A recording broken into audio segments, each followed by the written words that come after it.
Life gives you evidence that there is more to life than what you're willing to accept. And it all depends on your level of awareness of life itself.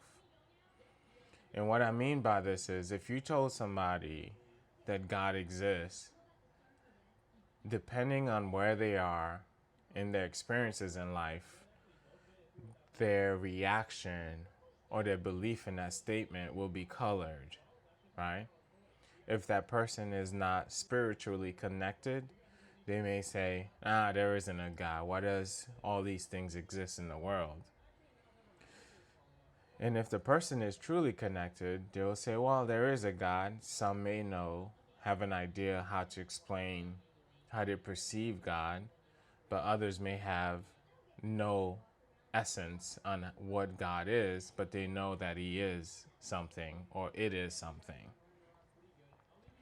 And the thing that I said earlier about life will give you evidence of the greater picture of what is true if you pay attention to it. Think of it this way. The fact that I'm just talking to you, if you really sit back from a real way and think about it, isn't this a miracle? I'm making noise that comes from somewhere we don't even understand. Is it my mind? Is it coming from the air? Where is it coming from that's creating these thoughts that you fully understand as being transmitted through this phone and so on and so forth, right? So if you slow down and you think about how amazing just that concept is, to me, there is no other conclusion that any human being should come up with, that there is a God and He is, and I hate to say it is, whatever you want to call it, let's use His for simplicity reasons. He is within all of us, and He is us, and He is everything. So I'll tell you a quick story about the irony about sort of like my journey away from believing in a God to finding my way back to believing in a different God, but yet the same God at the same time. So when I was I imagine about 7, 8, maybe even 9-year old boy, I remember being super imaginative. And honestly, that's when I felt, if I felt that way now, I would feel close to God, but I didn't for a very long time.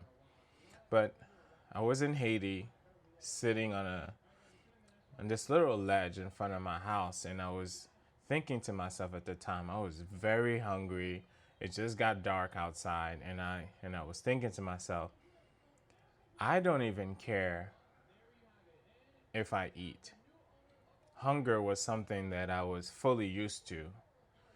And as I was going through these thought processes, and I was thinking, I go to school every day, Catholic school too, speak a language that is not my original language. You know, the colonizing French language we're forced to speak in school. Just to stand in front of this teacher who looks like me, who will beat me if I don't recite words of the Bible exactly how they were written. That's how you get your first communion in Catholic school. Well, going through all those processes, suffering all the pain was not what really was on my mind at the time. I wanted more of the comfort side. So I'm sitting there as a young little man with thoughts that are greater than my own at that age. And I said to myself, forget the food, forget the comfort, forget the security. All of those things can be represented into my mother. So I started praying hard. I put my hands together. I started praying hard. God, I don't want anything out of all these people who are walking around. Make sure the next one that comes around the corner is my mother so I can give her a hug. And I prayed and I prayed. I prayed really, really hard. really, really hard. Um, Nothing happened. Nothing happened whatsoever. And at that time, I remember sitting there as the lights flash with the cars going by, and I said to myself, how can I believe in something that allows that much suffering? And I think back then, in my childish mind, and even as a young adult, I still believe that. And even when I started researching as a young man, I still believe those thoughts.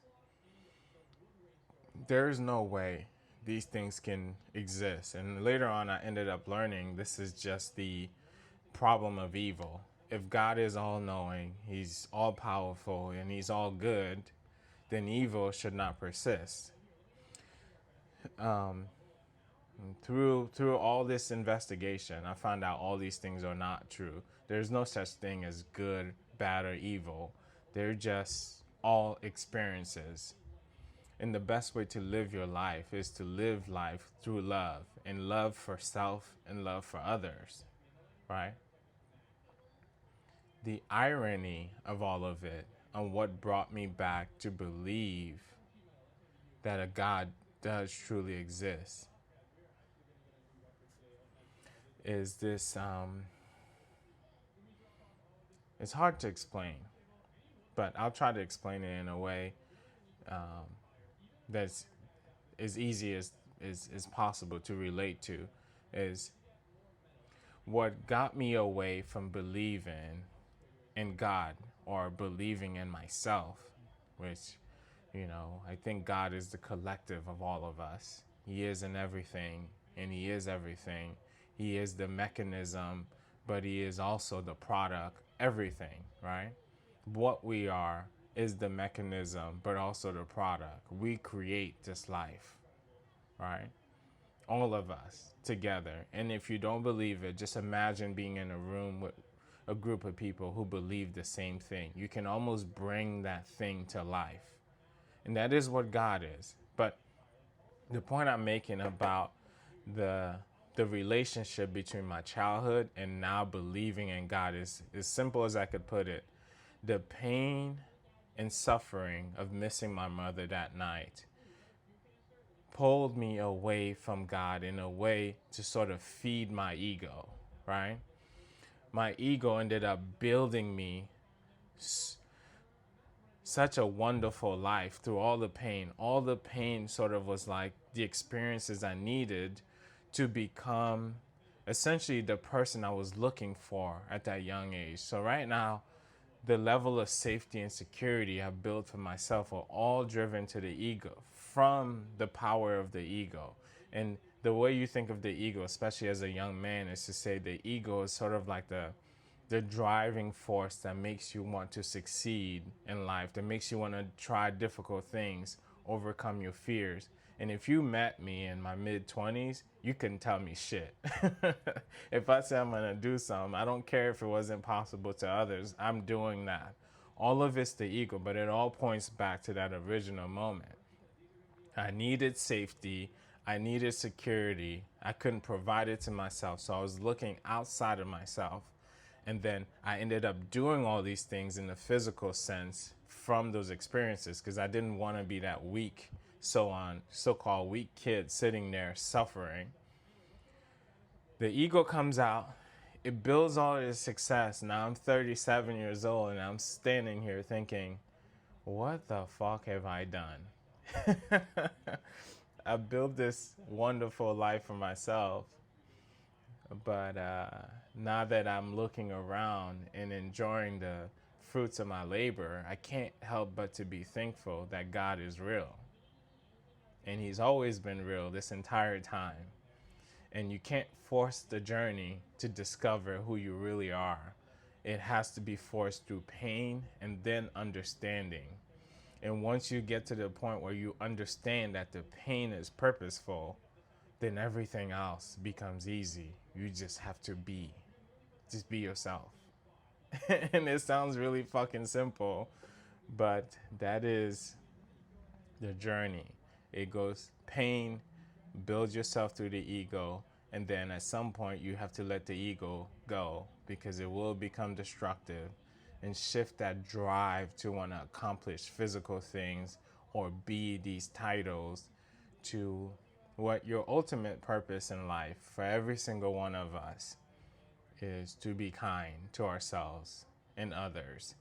And I always struggle with saying others because there is no other. When you are kind to yourself, you're automatically kind to everyone else. I hope that made sense. But that is the journey, the cycle is: you know everything, then you don't know, you suffer. And from that suffering, you build the person, hopefully build the person that's supposed to protect you. And then you get to the end result, at least what I think right now at 37, is to just operate with no fear and just let love guide where you go next.